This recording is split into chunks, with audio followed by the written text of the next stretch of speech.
தென்னகத்து இசைத்தாய் என போற்றப்படும் காரைக்கால் அம்மையார் மாங்கனி திருவிழாவை முன்னிட்டு மாங்கனி திருவிழாவின் கலை நிகழ்ச்சிகளானது காரைக்கால் அம்மையார் மணிமண்டபத்தில் நடந்து வருகின்றது.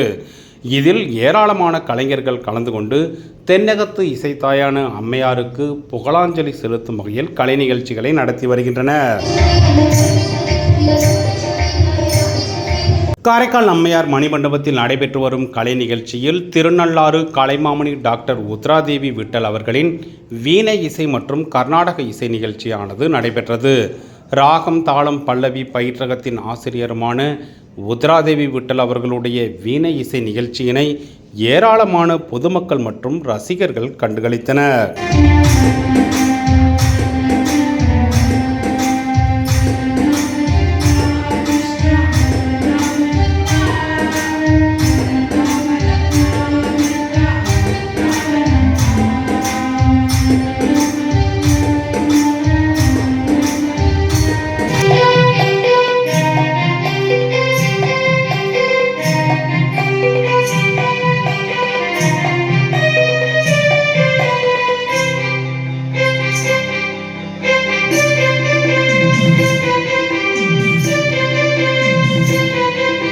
பதினேழாம் நூற்றாண்டில் தஞ்சையை ஆண்ட ரகுநாத மன்னரின் ஆட்சி காலத்தில் வீணை இசை மிகவும் பிரபலம் அடைஞ்சிருக்கு.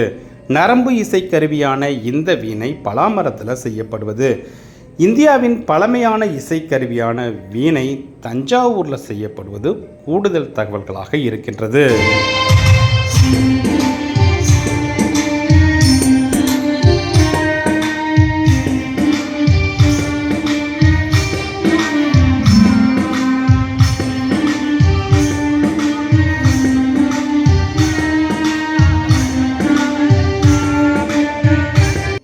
வீணை இசையை தான் கற்றது மட்டுமல்லாமல் மற்றவர்களுக்கும் கற்பித்து வருகிறார் வீணை இசையில் முனைவர் பட்டம் பெற்ற கலைமாமணி உத்ராதேவி விட்டல் அவர்கள். இந்திய இசையின் பல நுட்பங்களையும் தத்துவங்களையும் இந்த இசைக்கருவிகள் மூலம் தெளிவாக வெளிப்படுத்தலாம் என்று சொல்லக்கூடிய உத்ராதேவி விட்டல் அவர்கள் ராகம் தாளம் பல்லவி பயிற்றகத்தின் ஆசிரியராக பணியாற்றி வருகிறார். இசையாகட்டும் எந்த ஒரு கலையாக இருக்கட்டும், ஆண்கள் மட்டுமே கோலோச்சிய காலகட்டத்தில் வீணை தனமால் என்ற பெண்மணி வீணையினுடைய இசையை மீட்டு அத்தனை ரசிகர்களையும் கவர்ந்தார் என்று சொன்னால் மிகையாகாது. அவரை பற்றிய ஒரு செய்தி என்னென்னா, அவர் கடைசி காலகட்டத்தில் படுத்த படுக்கையாக அப்படியே இருக்கிறாங்க. அப்போ அவருடைய பேரன்கள் கொள்ளு பேரன்கள் பாலசரஸ்வதி அவங்களாம் இந்த கொள்ளு பேத்திகள் கூட என்று சொல்வார்கள். எல்லாரும் சுற்றி உட்கார்ந்துருக்காங்க. வீணை இசையை மீட்டிக்கிட்டே இருக்காங்களாம். ஏனென்று சொன்னால் அவருடைய உயிர் பிரியும் போது அந்த இசையை கேட்டுக்கொண்டே பிரிய வேண்டும் என்று. உயிர் போகலை. என்னான்னு பார்த்தா அங்கே வந்திருந்த ஒருத்தர் என்ன பண்ணார், அவங்க கைக்கு பக்கத்தில் கொண்டு அந்த வீணையை கொண்டு வச்சாங்களாம்.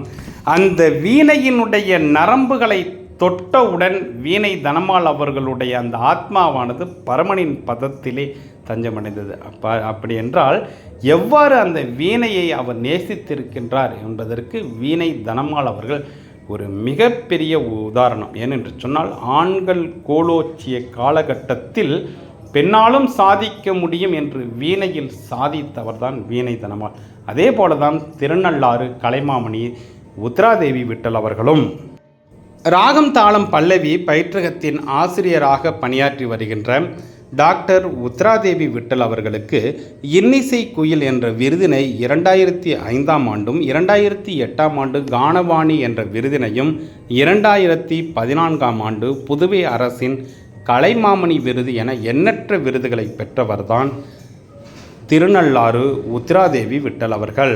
வீணை இசையிலும் கர்நாடக இசையிலும் கைதேர்ந்த இவர் ராகம் தாளம் பல்லவி மூலம் மாணவர்களுக்கு பயிற்சியினை மேற்கொண்டு வருகின்றார்.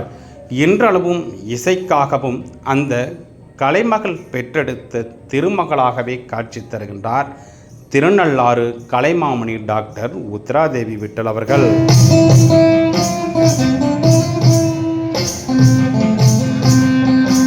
காற்றின் மொழியில் காண கிடைப்பது இசை, இசைக்கும் மொழிக்கும் பேதமில்லை என்று சொல்வார்கள். வீணை பண்டைய கால கருவியாக இருந்தாலும் அதிலிருந்து பிறக்கும் இசை என்றுமே புதியதுதான். அந்த புதிய இசைக்கு சொந்தக்காரர் தான் திருநள்ளாறு கலைமாமணி டாக்டர் உத்ராதேவி விட்டல் அவர்கள்.